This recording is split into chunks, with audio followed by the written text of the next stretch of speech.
pagtulong natin ay nasa pangalan ng Panginoon. Siya ang lumikha ng langit at lupa. Ating ipahayag ang ating mga kasalanan sa Diyos. Ang ating Diyos ay Diyos na mahabagin at mapagpatawad.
Mapalad ang tao na pinatawad na yaong kasalanan at nalimot na rin ang kanyang nagawang mga pagsalangsang.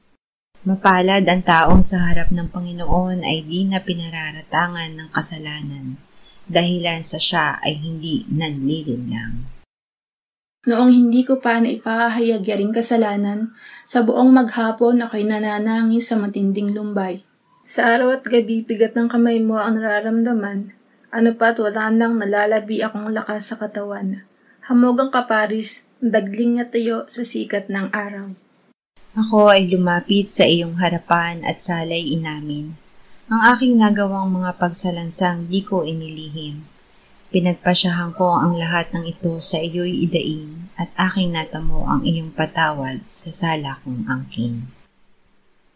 Mga minamahal, sinasabi sa unang Juan, Kabanata 1, Talata 9, kung ipinapahayag natin ang ating mga kasalanan, maaasahan nating ipatatawad sa atin ng Diyos ang mga ito at lilinisin tayo sa lahat ng ating kasamaan sapagkat siya'y tapat at matuwid. Salamat sa iyo, O Diyos.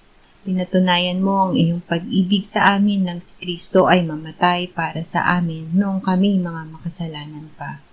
Ngayon ay buksan mo ang aming mga labi at kami ay magpupuri sa iyo.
Deuteronomio 30:11-14.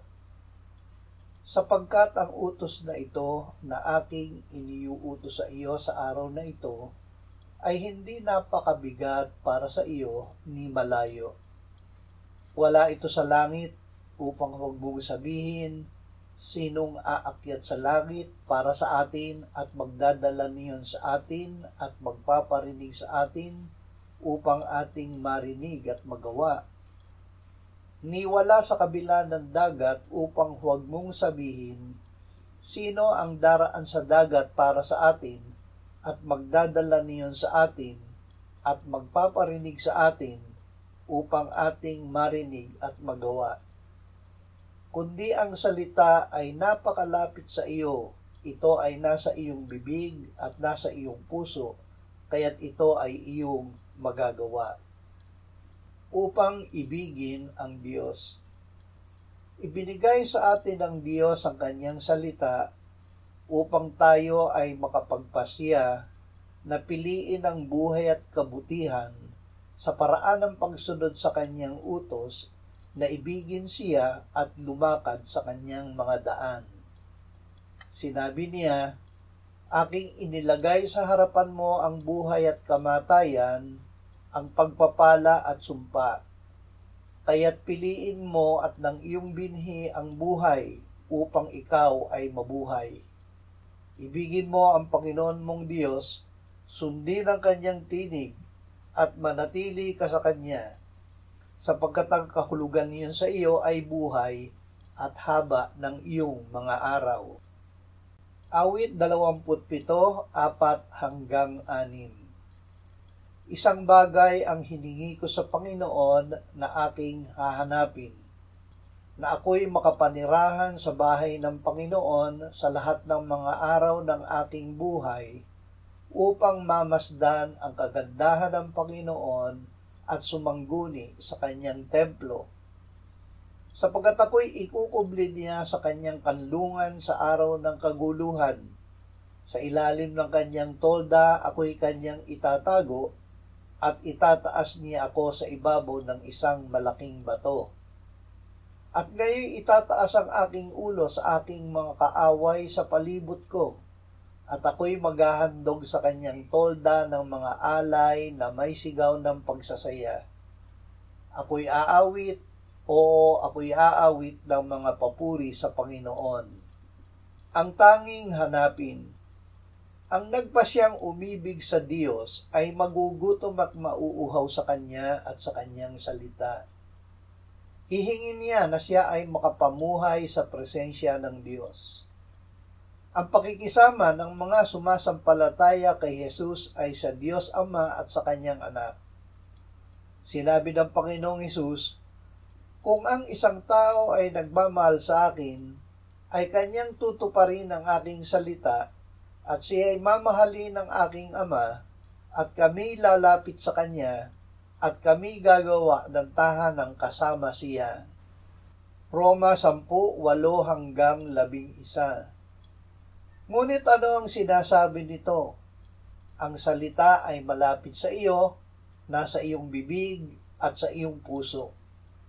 Ito ay ang salita ng pananampalataya na aming ipinangangaral. Sapagkat kung ipahahayag mo sa pamamagitan ng iyong bibig si Jesus na Panginoon, at sasampalataya ka sa iyong puso na binuhay siyang muli ng Diyos mula sa mga patay, ay maliligtas ka. Sapagkat sa puso ang tao'y nananampalataya, kaya't itinuturing na ganap, at sa pamamagitan ng bibig ay nagpapahayag kaya't naliligtas. Sapagkat sinasabi ng kasulatan, ang bawat sumasampalataya sa Kanya ay hindi malalagay sa kahihiyan. Ang salita ng pananampalataya.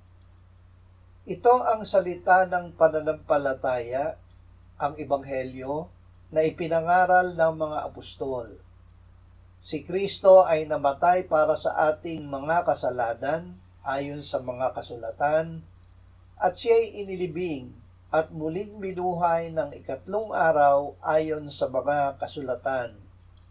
Ito ay ipinangaral upang ilapit at ilagay sa ating bibig at puso upang sa pamamagitan ng pananampalataya na nasa ating puso na siya ay binuhay na muli ng Diyos, ay ating isa sa bibig na si Jesus ay ating Panginoon at sa gayon tayo ay maliligtas. Lukas 10:38 hanggang 42. Sa pagpapatuloy nila sa kanilang lakad, pumasok siya sa isang nayon. Isang babaeng ang pangalan ay Marta ang tumanggap kay Jesus sa kanyang bahay. At siya ay may isang kapatid na tinatawag na Maria na naupo sa paanan ng Panginoon at nakinig sa kanyang salita. Ngunit si Marta ay naaabala sa maraming paglilingkod. Siya ay lumapit sa kanya at sinabi, Panginoon, wala bang anuman sa iyo na pinabayaan ako ng aking kapatid na maglingkod na mag-isa? Sabihin mo nga sa kanya na tulungan ako.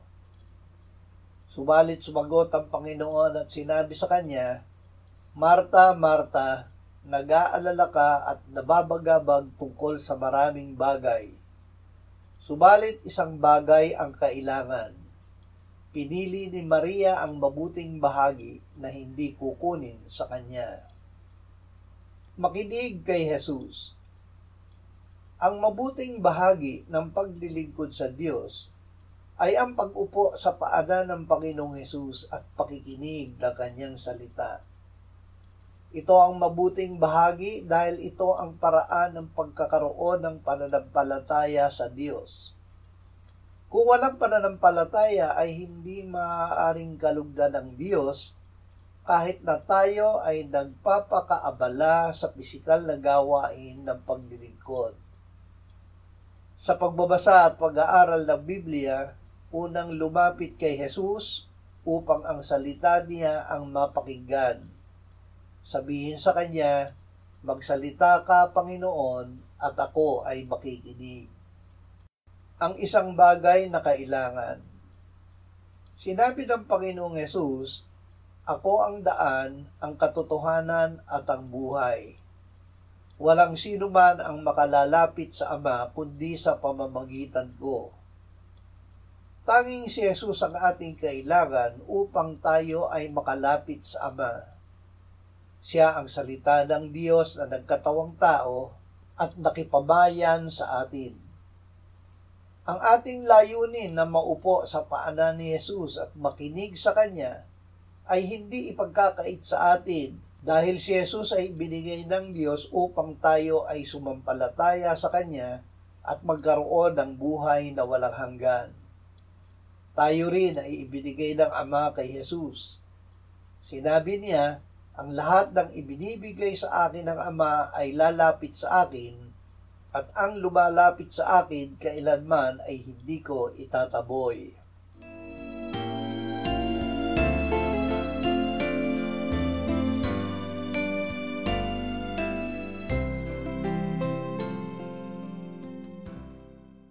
Manalangin tayo. Panginoong Hesus, sinabi mo, malibang kainin ninyo ang laman ng anak ng tao at inumin ang kanyang dugo, kayo ay walang buhay sa inyo. Ang sino mang kumakain ng aking laman at umiinom ng aking dugo ay may buhay na walang hanggan. At akin siyang muling bubuhayin sa huling araw.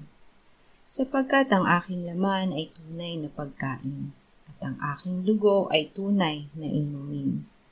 Siya na kumakain ng aking laman at umiinom ng aking dugo ay nananahan sa akin at ako sa kanya. Kung paanong buhay ang Ama na nagsugo sa akin at ako ay nabubuhay sa pamamagitan ng Ama, gayon din siya na kumakain sa akin. Siya man ay mabubuhay sa pamamagitan ko. Panginoong Hesus, aming tagapagligtas, tinatanggap ka namin sa oras na ito bilang aming tinapay ng buhay. Tinatanggap namin ang iyong katawan na ipinako sa krus, namatay, inilibing, Pinuhay na muli at iniakyat ng Ama sa kanyang kanan sa langit bilang aming tunay na pagkain. Tinatanggap namin ang iyong dugo na nabuhos sa ikapagpapatawad ng aming kasalanan bilang aming tunay na inumin. Manahan at mabuhay ka sa amin upang kami ay mamuhay sa pamamagitan mo kung paanong ikaw ay namuhay sa pamamagitan ng Ama. Salamat, Ama, sapagkat dahil kay Kristo, kami ngayon ay nakapamumuhay, kasama mo kaisa ng Espiritu Santo. Sa iyo ang lahat ng kalwalhatian, ngayon at magpakailanman. Amen.